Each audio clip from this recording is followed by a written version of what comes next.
All right, we'll get started now. Welcome, folks. Today we have an excellent program lined up for everyone. Today we will be talking about the importance of voting. My name is Eddie Beto Velasquez. I have the honor of being the communications manager for Supervisor Lusk of the Lee District. Today I would like to introduce my guests for this program. I'm honored to have two representatives from two historic advocacy organizations, the League of Women Voters and Omega Psi Phi. I'm also thankful that Supervisor Lusk has taken the time out to join us for this important conversation. First, I'd like to introduce Supervisor Rodney Lusk. Supervisor Lusk was sworn in as Fairfax County Lead District Supervisor in January of 2020, and is the first African-American male elected to the Fairfax County Board of Supervisors. He currently serves as Chairman of the Public Safety Committee, Vice Chairman of the Personnel and Reorganization Committee, and also as Secretary Treasurer of the Metropolitan Washington Council of Governments. Prior to being elected as Lead District Supervisor, Rodney Lusk served 32 years as Fairfax County employee, which included roles delivering human services along the historic Richmond Highway corridor, serving as the staff of two former Board of Supervisors, and as National Marketing Director for the Fairfax County Economic Development Authority. Next, we have Arena Van Brenda, is a retired physician and who practiced in the Northern Virginia area for 36 years. Since then, she has become an active volunteer for several causes, including as a volunteer vaccinator during the COVID pandemic. She is also the Director of Voter Registration for the League of Women Voters of the Fairfax area, coordinating their voter registration and educational efforts locally. She has also served on several of the League's statewide committees advocating for protection and expansion of voting rights before the legislature in Richmond. The League of Women Voters is a 102 years old organization whose mission is to empower voters during off-year election cycles. Also joined here by Anthony Britt. He is a member of Psi Alpha Alpha chapter of Omega Psi Phi Fraternity, Inc. Omega Psi Phi Fraternity, Inc. is the first international fraternal organization founded on the campus of the historical Black College, Howard University, on November 17th, 1911. Anthony currently serves as the chairman of the Voter Registration, Education, and Mobilization Committee. So folks, there is no better time to talk about voter engaging and the act of voting. So I'm going to go straight into the question of today, which is, why is voting important to you? So Supervisor Lusk, I'd like to direct this question to you, and the floor is yours. Okay, thank you very much, Heriberto. I'm delighted to be here and to participate in this very important discussion and really conversation about the importance of voting.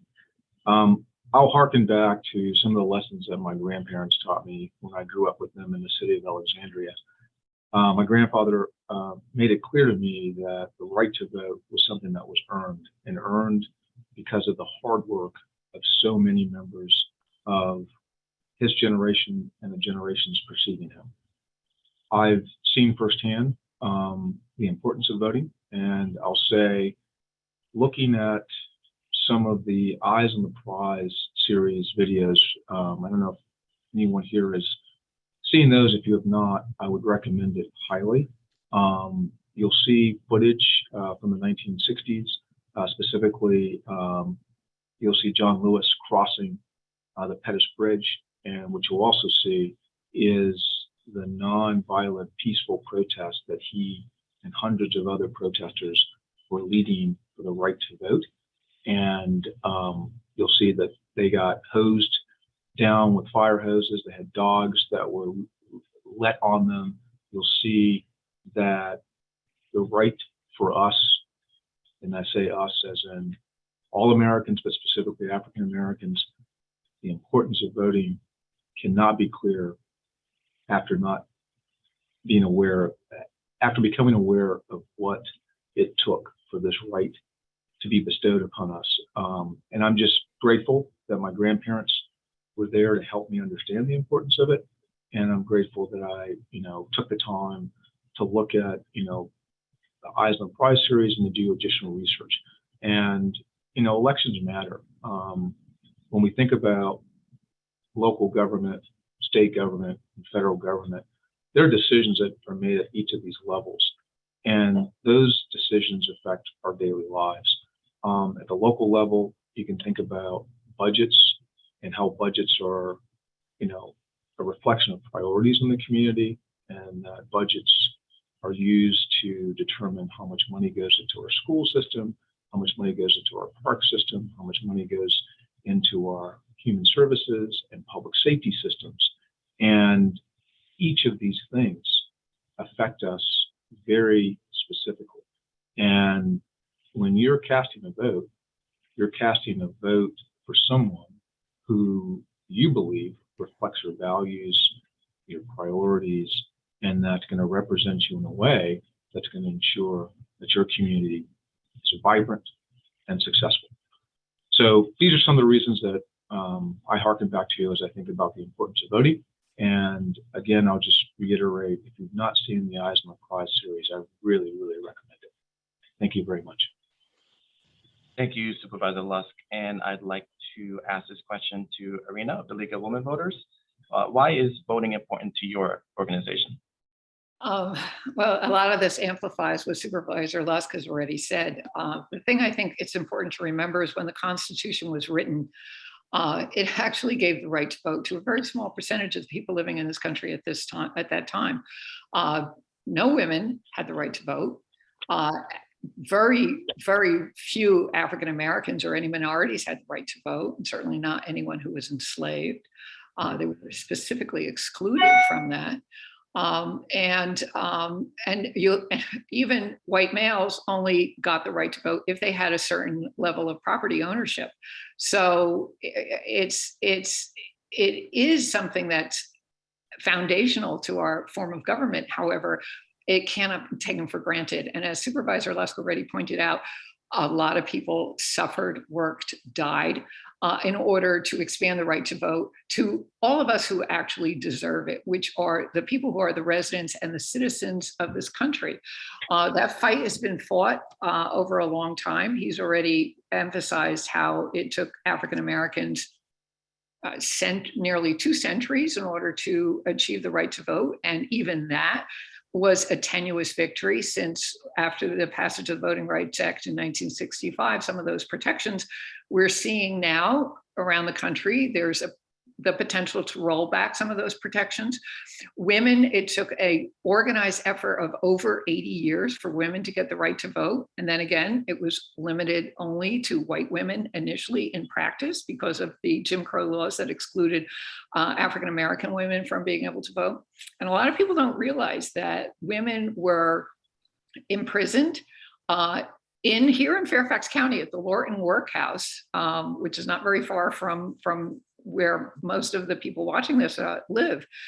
They were tortured, they were force-fed, and it wasn't until 1920 that women finally got the right to vote. I'm an immigrant myself, and one of the things that the League of Women Voters does is we are now doing an outreach to our newest citizens when they take their oath to become an American citizen. And having come from that background and watching how intently and important our newest citizens hold this right, I think it's really important for those Americans who were born here who take it kind of for granted sometimes, really should hold it in the same esteem. Your vote is your power. If you don't vote, you don't get to use your power. And so the League of Women Voters will continue to work to expand the right to vote to absolutely all of our citizens. Thank you, Irina, and that's all very, very important. Anthony, I want to go over to you. Why is voting important to Omega Psi Phi? Well, again, thanks for having me doing this webinar. So I want to kind of get back to when our fraternity was founded back in November 17, 1911. The 4 founders and their vision decided that the African American community needed a group of men that could meet the needs of the African American community in the areas of health, housing, civil rights, and education, and obviously mobilizing the community when it comes to voting, and continue to encourage Black Americans how important it is to vote, and obviously the struggle when it comes to Black Americans over the rights to vote in the United States, which obviously dated back to what Irina was talking about with the Constitution, with a couple of amendments, And also, in addition to those constitutional amendments that we're aware of, the voting rights of 1965 secured voting rights for adult citizens of all races and genders. And obviously, I would always think about my parents. For the most part, what they went through the first time they were actually had the right to vote. So I, as the chairperson of this committee, always resort to that and have the enthusiasm, obviously get into the Black American community to talk about the importance of voting, because this committee, we definitely strive to facilitate and participate in activities that uplift, obviously, the Fairfax community that we serve through the power of voting. And obviously, the great men on my committee, we strive to do that every day. And also, the members of the fraternity of this committee are outspoken, active advocates for voting rights and obviously the Black American vote as well. Thanks. Thank you, Anthony. And to kind of walk us through voting and elections, Irina has a presentation prepared for us where she will go over key information that voters here in Fairfax County should know. So Irina, the floor is yours. Okay, there we go. We'll have our first slide. This is going to be kind of a hopefully fairly succinct but complete review of voting. I'm guessing that a lot of people who are tuning into this have been voting for their entire adult lives. But I suspect there may be people who haven't voted or haven't registered to vote or are just not sure about the process. So I'm going to try to answer as many questions as I can, and we will have some time for questions at the end of the presentation, I believe. So can we go to the next slide, please? Okay. As I mentioned, it took until 1920 for women to get the right to vote. With the passage of the 19th Amendment, the League of Women Voters started immediately after the passage of that amendment, because we thought, well, now there's like half of the country is going to be able to start voting. Let's make sure that the new voters understand how to vote, what the process is, what the issues are. And so we started that mission of education and empowerment of voters 102 years ago. While our name says League of Women Voters, that's just a reflection of our history. We have, everybody is welcome to join. And we do have a lot of very strong and active male members. We have people of all ages, and you'll see us around the county, accomplishing our mission, which is to empower voters and to defend democracy. Next slide, please.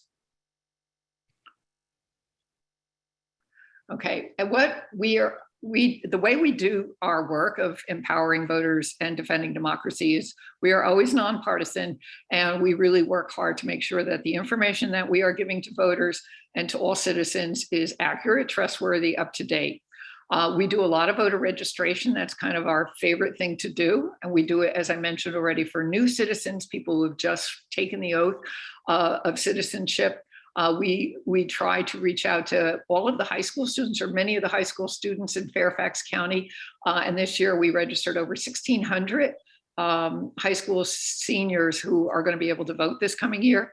And then we also try to attend as many neighborhood events and are there to answer questions and to help people get registered to vote. Heriberto also mentioned that we do advocacy work at the state and federal level. And most of what we're advocating for is to ensure that voters' rights are being promoted and defended, and that we're not going to be excluding more voters. We're going to increase the franchise to as many people as possible. Next, please. Okay, so here are the basics. Who gets to register to vote? You have to be 18 years old by the next general election, which will be this year, November 8th of 2022. And you have to be a US citizen. Those are really the two basic requirements. So anybody listening tonight or watching this who's 18 years old and a US citizen who's not yet registered to vote, by the end of this session, you're going to know how to do it. And hopefully you're going to be motivated to register to vote. There is also a proviso that you cannot have had your rights revoked for any reason, whether on basis of former felony conviction or having been judgmentally incompetent. We're going to assume that does not apply to anybody here. One question that comes up frequently is, do we register by party? Some states you have to identify a party of choice for your voting. In Virginia, we do not register by party. And if anyone tells you they want you to register as a member of a specific party to vote, that's not accurate. You only need to register once. And as long as you're voting regularly and you keep your registration up to date, meaning you notify the state or the local registrar when you've moved, you can continue to vote. Both registering and updating that information can be done either by paper or in an online fashion. Next slide, please. Okay. If you're not sure if you're registered to vote, or you're not sure if your information is up to date, if you don't remember anything else, and I was going to ask if Fatima or someone could put it in the chat, the website you want to remember is vote.elections.virginia.gov. It's really easy, okay? And we'll keep mentioning that one because that's a really handy one to jot down and then to check when you get a moment. Again, when people move, they often have a lot of things they're going to do. They update their mailing, and you've got to do a lot of other things. So one of the things that get missed in all of that, and we live in a highly mobile area where a lot of people are moving pretty regularly, is people forget they have to update their voter registration information. As Supervisor Lusk already mentioned, every single election is important. You don't want to miss one. So make sure your information's up to date. Also included on the slides, and I believe all this information will be made available to everybody who's participating. You'll get a copy of the slides, so you'll have this information. I've also provided the email and the phone number for the registrar in Fairfax County, and they're very happy to help you. Next slide. Okay, so let's say you're registered, or if you're not, you're going to do it at the end of our presentation tonight. And you make sure your address is up to date. One thing you're going to need to remember when you do go to vote, and it doesn't matter how you vote, you're going to need some form of ID. In the past, we had required photo IDs in the state of Virginia. That is no longer requisite. There's a whole long list of alternative IDs that you can use, including something as simple as a utility bill that has your name and address on it. And there's another handy one that's potentially good to know is every voter in Fairfax County will have or should have gotten an update from the registrar, including your information about where you vote. You can use that mailing as proof of your voter identification. Next slide, please. Okay, now you have registered. And I'm sorry if there's some beeping noise. This would be, of course, when the fire alarm in my house is going to go off. So I apologize for that. So can we go back to the slides, please? I seem to have lost that. Hey there, let me see if I can share my screen. Can you remind me what slide this was? Okay, how to vote. Okay. So what I'd like to do briefly is review for you the fact that, okay, you're registered, you're good to go, you got your ID. How do you vote? Well, traditionally, and certainly when I started voting many, many years ago, what you do is you would wait until election day, Tuesday in November, and you would show up at your polls, at your local polling place. Now, that's great, unless you got to work, unless you got to take kids to school, unless you're feeling ill that day, or it's a blizzard outside, all of which has happened to lots of people. There are limited hours. I mean, it's long hours. You can go from 6 a.m. until 7 p.m. to vote on election day. However, and if you're in line at the 7 o'clock when the polls close, if you are in line, you will be allowed to vote. But for a lot of people, if there's a delay, they may decide, oh, heck, I got to go home, make dinner. I got other things to do. So while you can always vote, and lots of people love to go to their polls and see their neighbors on election day, it's only one option. And remember, there are potential downsides. You don't want to miss your chance to vote. So now we have other options. Next slide, please. Okay. You can vote by mail. And during the COVID pandemic, when which we're kind of still living through, but at the height of the COVID pandemic, people were really concerned about, the potential of having to go in, being with crowds and all of that. And for people who aren't relatively mobile, voting by mail is a really good option. I just want to caution you that it is a multi-step process.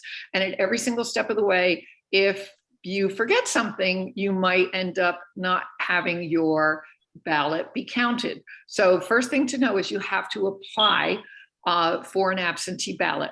You have to do this like 11 days or more before the election. You can do it online. There are paper forms as well. Every application will now require the last 4 digits of your social security number. Next slide, please. Okay, that's just an overview. That's what the form looks like. You can find them at your supervisor's offices throughout Fairfax County. So Supervisor's Lusk office will have this. They're also available at all your local public libraries. You can also get this form online. Next slide. I just wanted to point out at the very top section, I mentioned earlier, we don't register by political parties in Virginia. That is true. However, I wanted to point out that when you're asking for an absentee ballot, you, especially in a primary situation, you have to specify which party. So you don't get to vote for both the primary candidate for the Democrats and the Republicans. You can only pick one. And you can actually go on a permanent absentee list now. That's one of the options. Everything that's in blue, highlighted in blue on that form is mandatory. And you will see that there is a permanent absentee option.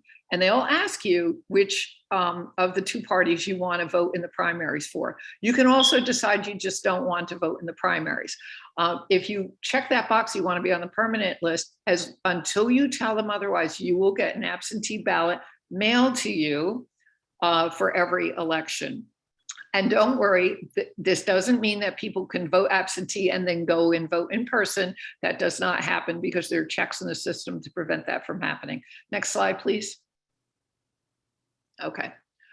All right, so you've applied for the ballot, you filled out the form, you mailed it in, you got them to them in time, they're gonna mail you a ballot. That starts happening 45 days before the election.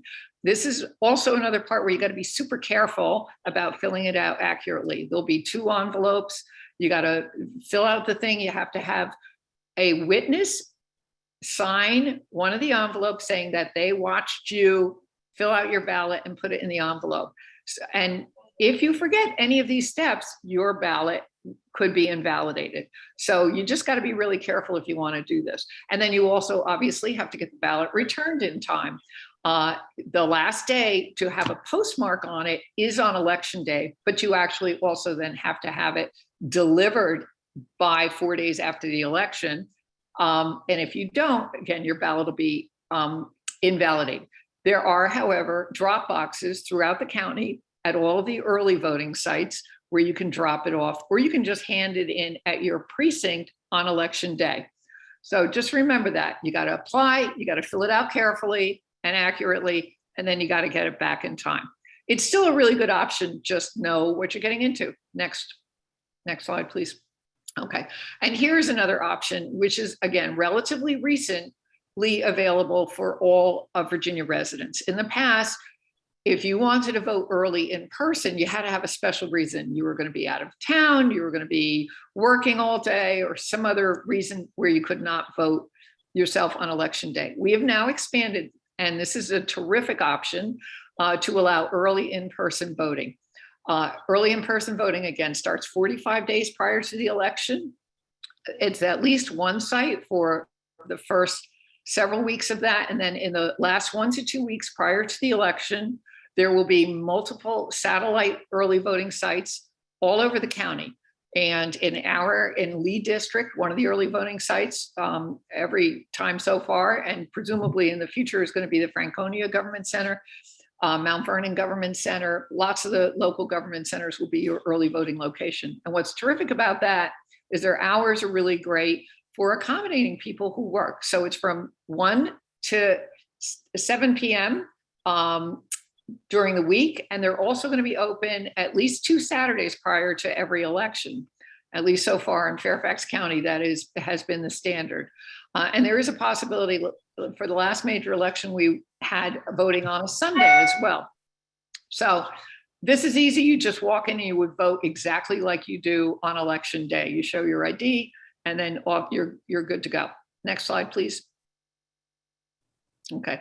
Some of you may be wondering, well, I keep seeing these signs. There's an election coming up. What are we voting for? Well, right now in Fairfax County, the only active election is the one congressional district, and we have several in Fairfax County, but it's the 8th congressional district, and it is a primary, and it's only for the Democrats. So if you're in the 8th district and you vote, you want to vote in the Democratic primary, that's what the election is. The Republicans held a different process. They selected theirs at a convention, so their candidates are already chosen. So that's the only game in town right now.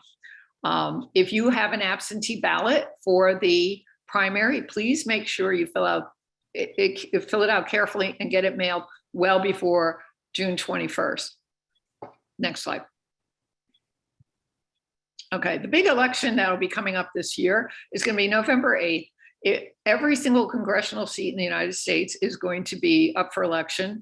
And in Virginia, all we have is the congressional candidates, or at least in Fairfax County, it will only be congressional seats. Deadlines there are registered by October 17th.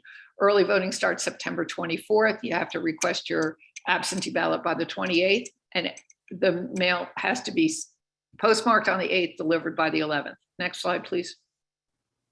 Okay, so, well, how often is this an issue? And this is a trick question because Virginia is only one of 2 states in the country where we have a major statewide election every single year. And this year we'll be voting for congressman, congressperson, as I mentioned. Next year, we have all our Virginia statewide delegates and also the Board of Supervisors in Fairfax County will be on the ballot. The year after that, believe it or not, because it seemed like it just happened, but we're going to be having another presidential and congressional and Senate races. And then the year after that, we're back to voting for the governor. So, you know, it's good to be a Virginia voter. You get a lot of practice. You get to vote every single year. Next slide, please. Okay. Supervisor Lusk already mentioned this, but I'm going to emphasize it too, because I think it is so very important. You know, a lot of people think voting is a once every 4-year event. Oh, the presidential, you know, I hear all about it, the debates, blah, blah, blah. And so once every 4 years I vote, and that's wrong. You know, in Virginia, as I just said, you get a chance to vote every single year. And here's the thing, is that the off-year elections, the non-presidential year elections, actually do affect your lives much more than what happens at the presidential election level. Because as Supervisor Lusk pointed out, it is your local representatives who will determine your taxes, how your taxes are spent, things like police and public safety issues, schools, extremely important. There isn't a parent I know right now who isn't very concerned about, you know, what's happening at their kids' schools, what, you know, just the safety, the means of being taught, what teachers are being asked to do. And every single one of those things are issues you should have a voice in. And the only way to have a voice in that is to be able to vote in every single one of the elections. So, you know, it's like a superpower, and you got to use it in order to keep your superpower working. Next slide, please. Okay. I just want to briefly mention, because I know there's been concern and there's always stuff out there in the atmosphere about whether or not elections are safe, secure, and accurate. And I can tell you that they are. Virginia elections are extremely secure. There is no fraud. It's a minuscule amount. There are safeguards built into absolutely every step along the way. So if you hear that, push back, because there really isn't any fraud, and there are lots of very reliable, nonpartisan sites that have the information to back that up. Next slide. We already discussed why your vote matters. And a lot of people think, well, it's just one vote. It's not going to really make a difference. Somebody's way out ahead. They're going to win. So why should I show up? Well, it does matter. And in the state of Virginia, we've got very good evidence as to how it matters. First of all, your vote is your voice, and you should use it. Your voice matters as much as everybody else's. We already talked about all the people who suffered, worked, and struggled in order to get everyone the right to vote. And it does help everybody in your community. There was a recent election in 2017 in the House of Delegates in Virginia that was close. Recount showed it was dead even tie. And so they picked the winner of that race by picking a name out of a hat or out of a jar. What kind of way is that to determine who represents you? And that actually had a huge impact because it determined which party controlled the House of Delegates in Virginia, which has a lot of implications.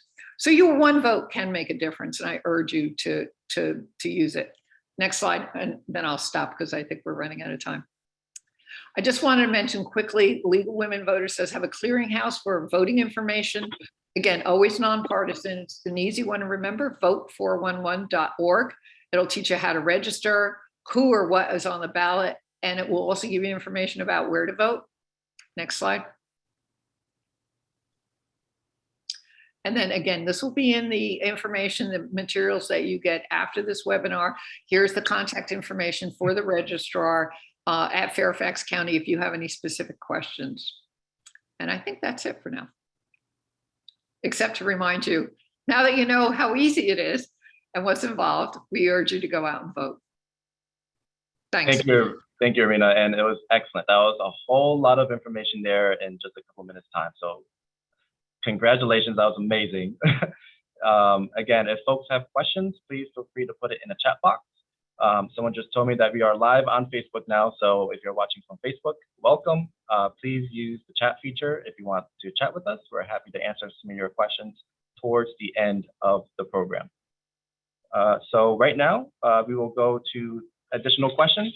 So Anthony, this is for you right here. What would you say to someone who says voting does not matter? And I know Irina just mentioned some of the close races that we had here. So She did. from an organizational standpoint, what would you say to someone who says voting does not matter? Well, from an organization, definitely with our fraternity and this committee, what I would say, I would like to remind people of the history, right? Basically reminding them that voting wasn't a guaranteed right for Black Americans.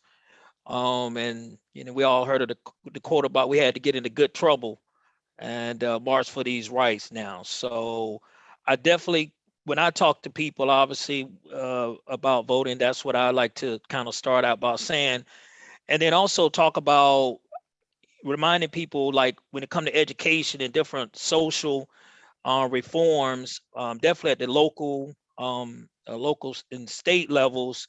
Obviously, that definitely counts because that's something that we deal with every day, as Irina so stated before. So that's kind of some of the things we do within our committee. Talk about the ground roots, things that remind people what's most important. And also, we talk about, obviously we feel like voting is definitely important because we feel like it ensures our political system is more representative and pretty much more accountable to the people, and which was definitely not always the case for us Black Americans. So those are the type of things that that definitely I talk about, and also the committee as well. And one last thing I would like to always remind people that elections are decided by obviously us that show up to vote. And definitely democracy is not a spectator sport. That's right, and thank you, Anthony. Supervisor, I want to direct this question to you as lead district supervisor. If someone says to you, voting doesn't matter, what would you say to that person? Yeah, I'll defer and say that the comments from Irina and also from Anthony were spot on. I agree with everything that was said there. I'll go back and hearken to the points I made earlier. I think we have a responsibility to honor the legacy of those who fought so hard for us to have this right. Our exercising our vote is a reflection of honoring those folks who ensured that we have this right. Also, I think as a part of being active in the political process and really exercising your democratic freedoms, this is a way that we exercise that by voting. And then, I think about all the issues I talked about earlier, but in addition, there are going to be things that happen in society, and I'll say, whether you're on one side of the issue or the other, for example, gun control and thinking about what's happened with gun violence in this country, people have a definitive position on that, and your reflection of which candidates you support will identify, in many cases, the policies, the laws, and the actions that will be taken by those elected officials. And, advocacy, writing letters to your elected officials, going to town halls, being a part of processes like this, and then sharing this knowledge with others. I mean, the problem that I see, and it's kind of an interesting point, but I'll say in Lee District, we have about 126 to 27,000 residents. In the primary that I ran in 2019, we had a total of about roughly 7,000 people that voted. And in that election, I won. I'm delighted that the folks came out and overwhelmingly supported me, but I won that election with roughly 47% of the vote. And the reason I won with 47%, let me be careful here, because people might think, oh, how do you win with less than the majority? There were 4 candidates in that race. And to me, we've got to have people be more engaged and more participatory so that we can ensure that we're electing people that reflect our values, as I said before, and ensuring that we have a community that we all want and feel that the needs and the issues that we value are being addressed. So those are some of the things I think about when I think about the importance of voting. So thank you. Thank you, Supervisor. And Irina, I know you mentioned a little bit about redistricting. Can you kind of explain what redistricting would mean for voters here in Fairfax County?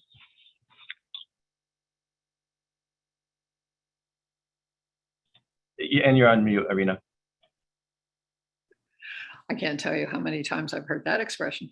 Fatima, could you go to my presentation, and then after the last slide that was on the screen, there's one more I threw in about redistricting. So by law, every 10 years we have a census, and that just happened, although it got delayed because of COVID. And as a result, keep skipping down. This will be the one on redistricting. There we go. As a result, because of shifts in the population and concentrations, there's kind of a rebalancing of the legislature, and that occurs at all levels. So local, statewide, and federal. And very often, that also requires redrawing the boundaries in order to make the districts relatively even in population and weight. And then because of a ballot referendum that was approved by all the voters of Virginia, or majority of the voters of Virginia, we actually had a commission, subsequently followed by some special experts, that came up to try to draw districts that were more reflective of the population and try to keep communities of interest reasonably coherent and together. So you didn't have, it's called gerrymandering when you have a district that looks like, a long stretched out jigsaw puzzle. And we actually had districts in Virginia that went literally from the north side part of the state all the way down to the southern boundary. And it was because those districts had been drawn by political preference. And so we've kind of reduced that with the most recently redistricting. You will all have gotten, or if you're registered in Virginia, everyone should have received something that looks like this in the mail. I don't have it'll say redistricting information. It's from the Fairfax County Office of Elections. And in that, it will have all the information you need about which districts you are going to be in. And so there were some changes in the districts boundaries. In the Lee district, I know there were definitely changes in the congressional districts. Here's an important thing to know about this is, even though you are going to have new districts and you may eventually have a different person representing you, you are still represented by that person in that office until the next election for that office. So if, say, you were previously in the 8th congressional district and you'd be moved to the 11th congressional district, your congressman will still represent you. The one that got voted in the last election will represent you until the next election. Same thing with Supervisor Lust's district. If people's boundaries have been shifted, so you're in a different district, he still represents you until the next election for the supervisor's office. The other important thing to know is that about 4% of the population in Fairfax County will have a new polling place. So be careful. You don't want to show up at the place you've been voting for years and years and years thinking, well, I've always voted there, it's going to be there. Check this mailer from the Fairfax County Office of Elections. It will give you the location of your polling place. And then if you just flip to the next slide, Fatima. If you have any questions, you can go to the same sites that we've been referring you to. It will also give you that same information. And so just remember, if you're going to vote on election day, double check where your precinct is.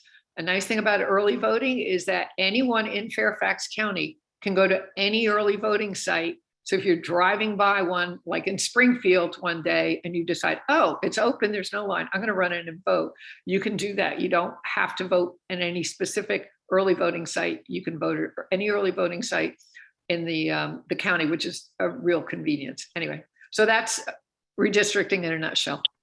Thank you, Irina. And Supervisor Lusk, can you explain to folks how lead district was affected during redistricting? Did we lose any ground? Did we gain any new areas? Sure. So this is kind of interesting. So I mentioned earlier that the population in Lee, roughly 125,000. And when we looked at our reapportionment number, in order for it to be balanced, so as Irina described, you have to balance the population across all 9 magisterial districts. So there was a need for Lee to grow by roughly 3,000 voters. So what we did to address that apportionment was to add a new precinct to Lee, which is West Springfield. So West Springfield is now a part of the Lee District magisterial voting district. And that gave us roughly the 3,000 additional voters that we were undercounted from the increase in population with the census. So what that means, and I think this is important, and Irina will probably find this interesting, we've already extended ourselves out to meet the folks in the community. We're trying to establish relationships with them so they know kind of who I am and I know who they are, what issues they have, so that when the next election comes around, they will at least have had some visibility and awareness of me even before that time. And what's interesting too is I'm starting to get some issues from residents in that area. So we're able to take a look at those and understand kind of how we might be able to manage and handle this. So this is an important process. And I'll say, luckily the county is continuing to grow, but I think from Irina's point earlier, you could have reductions in the size of the county's population, and then you would have to then, make other decisions around maybe losing districts and when I say losing precincts in individual magisterial districts. Luckily this year it was more shifting the boundaries a bit, and we're still in a growth mode, which I think is positive. And we'll see what happens in the next decennial census. But the point about this one being a little late was a bit of a surprise as well, but you could justify that, as you said, Irina, because of COVID. So thank you for your presentation. That was very well done. And so, Supervisor, let's kind of on that, you mentioned reintroducing yourself to voters who are now part of the Lee district that are, part of the West Springfield portion of our county. They want to know more about you. So what influenced your decision to run for supervisor for the Lee district? Okay. This is an interesting question. I'll say that I'd worked in the county government at the point that I made the decision to run for 30 years. So I'd worked in 2 Board of Supervisors members' offices, Jerry Conley, who was then Providence District Supervisor and then Chairman of the board. And I also worked for Kate Hanley, who was also the then previous Providence District Supervisor and also Chairman of the board. So I'd been kind of familiar with the office and structure, but what I had learned also is I learned about human services and economic development. I was in economic development for 21 years. And I'll say the thing that got me the most intrigued about being of service to my own community was I worked for 20 plus years recruiting and bringing companies into Fairfax County. And those large corporations, those emerging technology companies went to the northern and western parts of Fairfax County principally. So Tyson's, Ruston, Herndon. Very few came to South County. And I acknowledge that there's a reason for that. Companies like to be close to their partners, their suppliers, their competitors. There's a whole rationale for making those decisions. But what I had to kind of confront myself was, do I want to continue to, serve in that role at the Economic Development Authority, or do I want to kind of step out of that role and try to support the community that I live in and to see how we can address issues along the Richmond Highway corridor, which I think are very, very significant. And we have some of the largest communities of disadvantage. We have the highest percentage of students in Title I schools receiving free and reduced lunch. We have some of the lowest incomes on average in these communities, and the job base, the companies, the corporations that these residents have access to along the Richmond Highway corridor are principally retail, hospitality, and service-based companies. So if we're going to make a difference, we're going to make a change, I have to make a decision to try to do something in my own community. So I ran for leadership supervisor. I ran on an issue of workforce in education. And over the last 2 years, I've been working diligently to build out a workforce innovation and skills hub. It will open in July of this year. We have 8,000 square feet of space that the community will have access to. This facility will give them an opportunity to get skills in the building trades and technology. It's going to help them be able to move into middle class, help them get jobs that we've already negotiated with employers, including Amazon, Inova Health Systems, Dominion Energy, and all of the building trades are signed on. And we see this as a ladder of opportunity and a way to help people, move into jobs that pay at least $21 to $24 an hour to start, where the average salary that many of the folks in this community are making today is somewhere around $12 to $14 per hour. And we're going to give them additional training to get even higher salaries over time. So that's a major reason why I ran, and I'm delighted to be able to be engaged in so many kind of, I think, important issues before the board. I've been very active on our police reform issues, very active on, what we can do to help improve our pedestrian, bicycle safety, and, affordable housing. It's the work that we do at the local level, as we described earlier, really does impact hearts, the lives, the minds of all the residents here in Fairfax County. And just delighted to have that opportunity and hope to continue. Thank you. Thank you, Supervisor. And I will say, if you're interested in the WISH and workforce development, if you follow Rodney on social media, you'd see at least once a week an update on the amazing progress that we're making on that initiative. So thank you, Supervisor. The last question I want to ask before we go to our open Q&A, how can advocacy groups help increase voter turnout and participation in the election process in a nonpartisan way? So Anthony, I want to present this question to you, and then Supervisor or Irina, if you have any remarks also, happy to hear them. Yeah, a great question. Some of the things that, obviously we do within our committee, our voter registration, education and mobilization committee within the chapter is basically friends and neighbors about why voting is important to them, right? And also, like, having those personal stories, as I like to share about my parents, and obviously the struggle and the right to vote. And obviously we like to team up as we're doing tonight, which I can't stress enough of how we greatly appreciate participating in this webinar. by educating the community about things that matter within the community that they live. Also, like we also do voter registration drives, obviously teaming up with other partners to, get people registered to vote. That's one of the things that we obviously look forward to doing. And obviously, within the committee that I serve, providing transportation, refreshments, and those small things that people definitely appreciate. Just doing small things like that and supporting obviously voter turnout and participation. Supervisor Lesko-Arena, do you have any follow-up to how advocacy organizations can increase participation? I mean, I'll just quickly say I agree with the point that Anthony made around, supporting voter registration and being active and encouraging that. It's so important. Think about volunteering as a poll worker. I mean, I think there's opportunities for all of us to serve and help at the polls and actually get a stipend for doing that. So it might be a further incentive. And I think also if we have folks who can volunteer as a translator, so thinking about Chanel here on the call, just being able to help for those who might not, speak English, to have that support in other languages, even at the polls. And I think, looking at the groups, the Office of Elections has lots of good data. League of Women Voters has lots of data on their website.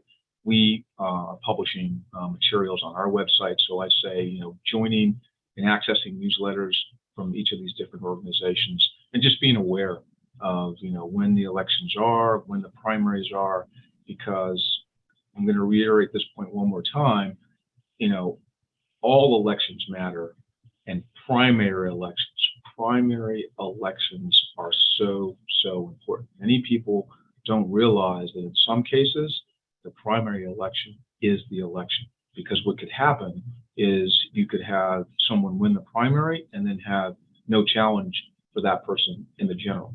And I'm not saying it happens all the time, but in many cases it does. So you want to make sure that person who wins the primary election reflects your values and interests, and certainly is going to be able to support the initiatives and issues that you care about. So with those points, I'll say, having advocacy around all those things, sign up for newsletters, and being aware of how you can support voting and voter rights is so important. Thank you. And Arena, do you have any more comments before we open it up to the open Q&A? No, I totally agree that active involvement. I mean, it's incumbent on absolutely every one of us. And I'm sure all of you have family members who love to complain about who's in office at any level of government. They don't like the mayor. They don't like the school board. They don't like this. They don't like that. It's like, did you vote? No? Then guess what? You threw away your opportunity to influence this. You got to be out there. The drop off in voting participation as voters get younger is a real issue. It's a real problem because, as I tell the young people in my life, it's your future. I've lived a good part of my life. The decisions that are being made now aren't going to affect me nearly as much as they're going to affect you. If you don't get in there and vote and keep voting, it's not a one-time thing. It's not like, if you didn't get the one you wanted, you should give up on voting. You have to look what John Lewis did. Look how long it took for him to accomplish what he accomplished, and all the other leaders in the civil rights. Look at how much work went into that. You can't throw it away after a single election you didn't like the way it worked out. Every single year, get in there and vote. That's right, Arena, and thank you. So again, thank you everyone for being here. Now we're going to go to our open Q&A. We've received a lot of emails, a lot of messages from folks about questions they would like our panel to answer. So we're going to keep it going. I see no one has dropped from our call. So again, thank you for attending and listening in. To the folks on Facebook, welcome again. You're more than welcome to submit a comment in the chat box, and we'll try to get to it today. So I'm going to open up this question to the group. Feel free, anyone, to chime in. So the first question is, once a voter understands the importance of voting, we should deputize them to share this knowledge with friends and family. How can we best deputize, educate voters so that they can become active participants?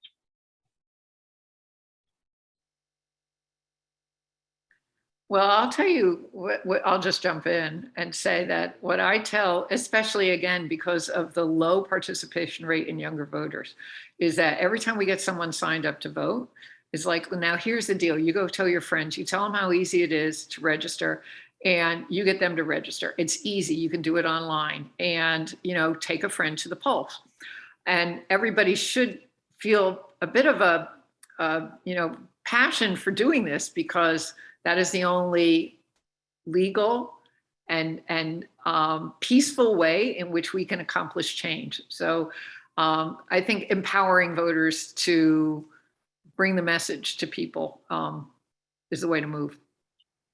Yeah, one thing I'll add is with my oldest daughter, I would take her to the polls for every election, and I would take her into the booth, and I would let her make the mark for the candidates that I wanted to support. And we did this year after year after year. And then when she finally got to her senior year in high school, her election year, she got to go in the booth by herself, and she said she voted for her dad. Her dad in his race for leadership supervisor. So it was pretty amazing that her first election that she ever got to be a part of was to support her own father, but she knew she had to vote because she had voted in so many other elections previously. So for those who have young kids, parents, it's always a good exercise to take them into the booth, let them see, and let them understand kind of the power of voting. I'm glad that we brought this topic up, because Michael in our chat, one of his questions was, what can we do to get young persons interested in voting and understanding the importance of voting? So me being in an office, I know that high school, Hayfield, their AP government class, each student wrote a letter to Supervisor Lusk asking, for his help in solving a problem, or what kind of problem they have that they would like to see him fix. So being able to read those letters, that's one way to engage youth. If you're an educator, if you ask your students, hey, even though you're under 18, you can still write to your elected official and ask them about a problem that you have and ask them to fix it. Just because you can't vote, your supervisor is still, your elected official. He serves you. So I'm just curious if there's any other strategies or examples of, youth engagement in the voting process. Yeah, maybe one thing I'll add here too, Heriberto, is going into the schools and talking to students. So one of the things I try to do as well is to be visible, like meeting with students in student government or meeting with students in the AP government and other classes, because I think it's important for them to have, face-to-face contact with the people who are in elected office, and they can ask questions, they can understand the role, and I think it just helps them better identify with who we are, because I think for the most part, people might not know who I am. Like I know I'm the supervisor for Lee District, but I would say most of the residents of Lee District might not know that. I don't take it as an offense that they don't know, but if I'm doing my job properly, I'm getting out into the community, I'm meeting with folks, I'm talking about the issues that we're working on, I'm answering questions, and I think that's part of helping get people engaged and motivated in the political process. And Anthony, I want to give you time to chime in here. Do you have any thoughts around, youth engagement? Has Omega Psi Phi held, youth targeted events before? Can you kind of talk about just your thoughts and your fraternity's thoughts on youth engagement? And you're on mute, just so you know. I did the same thing, Arena. Well, I would like to just obviously talk about our mentoring program. That's a great program we have within our chapter in our fraternity, and obviously that committee does a wonderful job in educating the youth that that committee mentors. And one of the topics is about voting and educating them about the importance of voting. So I think our mentoring program definitely does a great job of, like I said, educating the youth within the Fairfax County community. Great, thank you. I want to keep it going. Another question we received from our open chat is, are there any websites we can go to see how our leadership is voting? I can tell you one excellent site, and it's a nonpartisan and readily available. It's Virginia Public Access Project, VPAP, VPAP.org. And they have a host of really great information and great graphics. So that's one that I like to refer people to.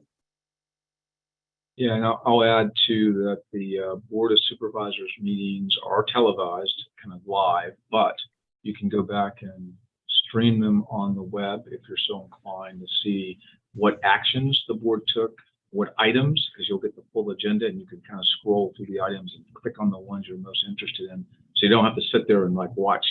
Hate to say it, sometimes we go like 12 to 16 hours. It's kind of hard to do. But if there's specific issues that you care about, you can go to the website, click on that particular issue, and it'll pull up that discussion and then the vote for that item. And then there's a disposition too that you can see on the agenda for each of the items as well.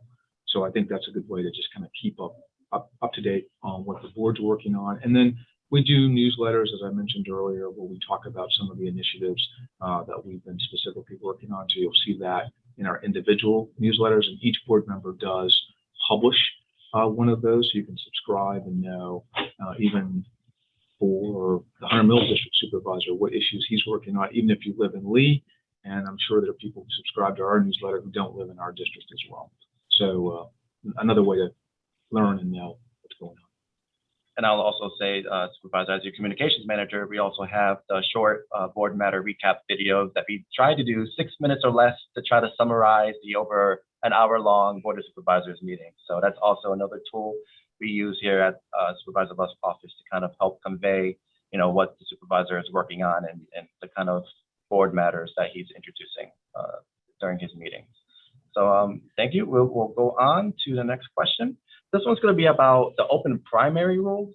For those registered as independent, how will that go during primary elections? Can they vote as an independent in Republican primary races? Irina, can you kind of walk us through this topic? Okay, so again, we don't register by party. So no one's a registered independent. You're a registered voter, and you can choose at any point in time which primary you want to vote in. And depending on, usually it's just two. I mean, there's a possibility, I suppose, one day we'd have a viable third party where they have a primary. But so if you decide, okay, this year I want to vote in, one party's primary, you have to apply, to do that or show up to do that. You just can't do both. So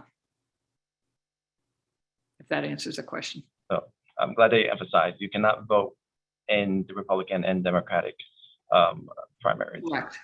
And Correct. Supervisor, I just want to kind of mention, does Fairfax County have any non-political elected officials? Are there any races where, it's not a Democrat or Republican? I believe it's school board. They don't run as Democrat or Republican. And I think the water preservation is unelected. The Soil and Water Conservation District is the one that also is an elected body. Yeah, they're not running as Democrats or Republicans for that particular position. The board, you do have an affiliation. You're running as a Democrat or Republican, typically. And in the school board, you have a similar sort of designation as well, but you have at-large positions, and those are voted countywide. So it's the same with the chairman of the Board of Supervisors. That election is countywide. So every resident in Fairfax County gets to vote for the chairman of the Board of Supervisors and then all of the at-large members of the school board. I think for the other magisterial districts, which I think makes sense, and also for the school board races that are district-wide, you're only having the folks who live in your specific district, so lead district residents vote for the lead district supervisor. Typically, we're going to have races that are going to have a Democrat and a Republican in them. And again, I want to remind participants or viewers of this webinar, you're welcome to submit a question. We're almost getting to the end. We can answer a couple more questions if you have any, but I'm going to keep it going and encourage anyone, if you have questions, now is the best time. So we received a question here. Let's see if I can find it real quick. So the question is, what is the best piece of advice that you've ever received around elections and voting? You know, for me, I really appreciated when Anthony said, you know, democracy is not a spectator sport. You know, we have to be active participants. You know, if one person feels like they don't vote, our democracy just got that less representative. So I just want to open it up to the group. Is there any pieces of advice that you would give to someone who's, you know, feeling as if voting's not important, or someone who, you know, just wants to get more involved in this process?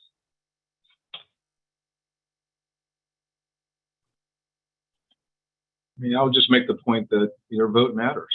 I mean, you've got to exercise that right. You have a responsibility. You have a duty. It's a part of the democratic process. It's just important. And for those who care about their community, and if you really care about your community, why wouldn't you vote? And I'll leave it at that. Anthony, do you have any advice for someone who wants to get involved, and what you would tell them?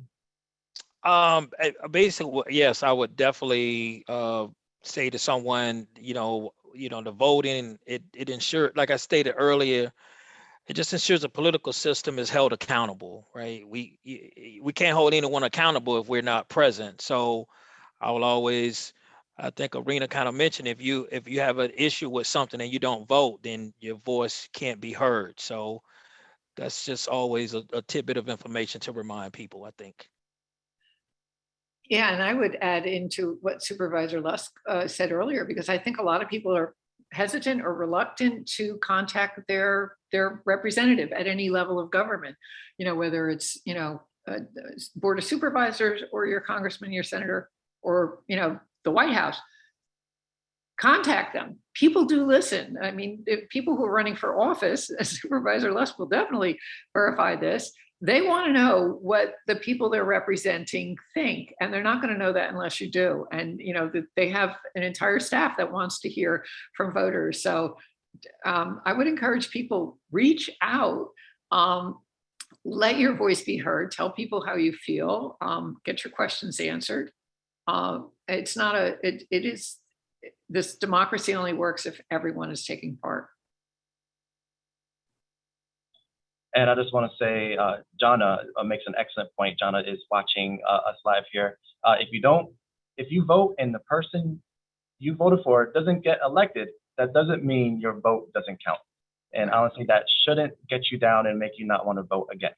If anything, you should do more. You should, talk to people. Why was this candidate important to you? What values did you like about this candidate? And maybe you could talk about, what can I do more to support this candidate in the future that I support. So again, we encourage participation no matter how you identify. So thank you for that, Jana. Another question that we got asked is from someone who wants to know, what upcoming events are your organizations or Supervisor Lusk, what type of events are you hosting in the future that they can attend, or do you have anything coming up in the next couple of weeks that you may want folks to know about? Yeah, I'd say if you don't subscribe to our newsletter, please subscribe to it, and then we will identify any events that we're going to be attending. We have a list of upcoming events. Right now, we're in the process of finalizing the development of the WISH Center, which I talked about earlier, the Workforce Innovation and Skills Hub. It's scheduled to open in July, so we'll have a kind of a ribbon cutting for it once it's completed. I'm just really excited about that opportunity. We'll be attending a number of Juneteenth events this weekend in celebration of the June 19th programs that will be held at Vienna Baptist Church in Vienna as one, and then we'll be in the Gum Springs community also attending events that will be held at the park there near the community center. So those are some of the upcoming things, and you can check out our website and also check out our newsletter for other events that we'll be participating in as well. And I encourage you to come out, and would love to meet any of the folks who are listening here who've not had a chance to meet me. And I think Karina was very articulate when she mentioned that we do want to meet and hear from our constituents and know what issues are of concern to them. So thank you. Irina, any events coming up with the League of Women Voters? We are always doing events, and we are going to actually be at 3 different Juneteenth events this coming weekend. I would encourage anyone who's interested in, if you're passionate about democracy and making sure that democracy continues to be a functioning principle in this country, I would urge you to join. Sign up for Supervisor Lusk's newsletter, but also join organizations like the League of Women Voters. Again, we're not just for women. And I'll put the website in the chat box so everybody can see it. You know, what we do is register people, and especially high school students. We have a huge program. If you want to do that, you really want to feel good about the future of this country, come and join us on some high school voter registration events. It will really make you feel better.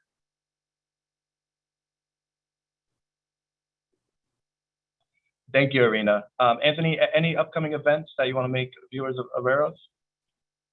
At this time, you know, our committee and our chapter don't have any events, but what we will do is, if we have any, we'll post them to our Psi Alpha chapter, Instagram, Facebook, and those type social media platforms.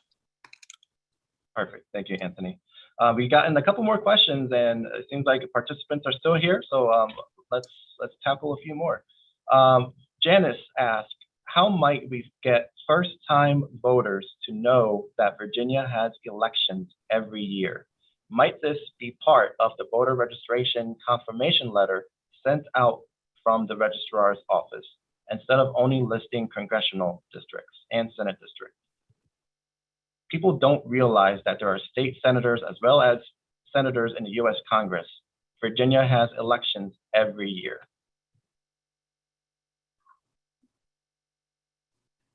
That would be, I'm sure many people would love to solve that problem. And I'll just give you one brief example of how difficult it is to get people to focus in on this. Most people ignore, they're sick of the last election. They don't want to think about the next election. And so they tune out, and they start tuning in like usually around September. That's why a lot of people don't vote in the primaries, because they've just had an election and they think, well, I don't want to have to deal with that again. It's unfortunate because, as we've already discussed, voting in the primary helps determine who ends up representing the different parties. We were doing a voter information, voter registration event out at the Fairfax County Government Center just before the major primary a couple of years ago. And there were hundreds of candidate signs all over the lawn at the Government Center. I mean, hundreds. And people would walk up and we'd say, hey, you know, are you registered to vote? You know, you can register now. There's a big election coming up. And people would go, there's an election? It's like, did you not see all the signs? It is a lot for people just get overwhelmed with it. But, you know, I think what we do as an organization and what our representatives do and the Fairfax County Board of Elections does try to do is, you know, constantly be reminding people, hey, there's another election coming up, and we just have to keep doing this and break through the noise. Any other thoughts or comments on increasing voting during off-year elections? Okay, we will keep it going. We've been receiving a couple more questions. Supervisor Lusk, I think this one's directed to you. How do we find public comments about various issues and how they are incorporated? So I would say, you know, if you ever have a question about, you know, a stance that Supervisor Lusk has taken or legislation, you're more than welcome to call our office. We have people here that are able to answer your question. We will put in the chat box our email or phone number. You know, we are always happy to answer constituent questions around various issues, whether it be bike lanes, solid waste, speeding or speed bumps in your neighborhoods. So Supervisor Lusk, can you kind of talk about how we can find your public comments and how they are incorporated? Well, we publish some of those in our newsletter for sure on certain issues. I can't put every public comment. You can also go back to the county's website, which has the link to the board meeting, and you can see how I commented on any issue that was before the board for the ones I commented on, and you can also see how I voted it has my voting record listed there as well. So that's probably the best way to get a sense of kind of my comments and what issues I've been engaged in at the board level.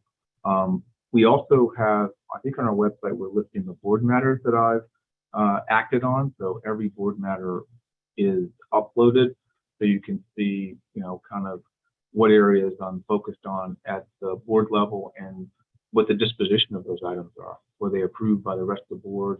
Were there any changes or amendments to them? So yeah, I think I'm not hiding behind any of my comments. I'm not, happy to share and talk to folks who have questions or issues about any position that I've taken or any board matter that I've advanced. And I would say, speaking as your communications manager, supervisor, there is no constituent, there's no issue that Rodney would not talk about. If you are a constituent, you would like to sit down with Supervisor Lusk, he is more than happy to hear about your concerns.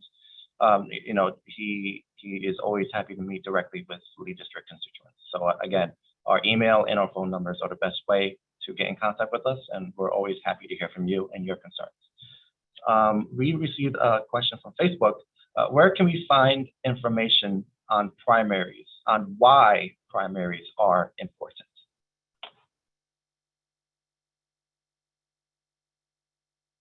I know this is a tough one because we are speaking from the standpoint from the government. So, we don't want to, give you, political reasons why. But again, as you've heard from all of us, it's just important to be engaged because your community depends on it for funding, for education, funding, to feed children in our district or our county who suffer from food insecurity.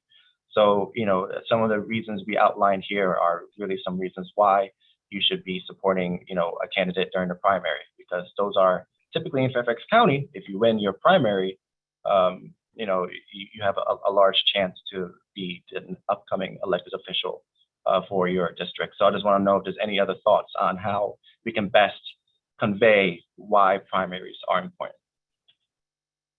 The primary candidates are the ones who end up going to the general election, probably the most important. So those are the ones that you're going to decide who should serve in office. So you have a primary candidate on the Democratic side, you have a primary candidate on the Republican side.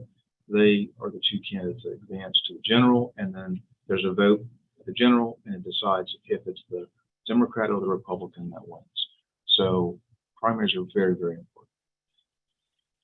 And I would say, if you want to find why primaries are important, go to that candidate's page directly and see what they're talking about. And if they're running in your district, reach out to them and ask, like, well, why is this primary so elected? Why should I vote for you? And any good candidate would give you reasons why they would like your support and their vision of what, their candidacy, and once they're elected, what that would look like. So we have Jonna with another comment here. Sometimes primary elections allow more time for voters to interact with candidates about their issues. Again, that's a great point. Primary elections are an opportunity for candidates to make their case to the community.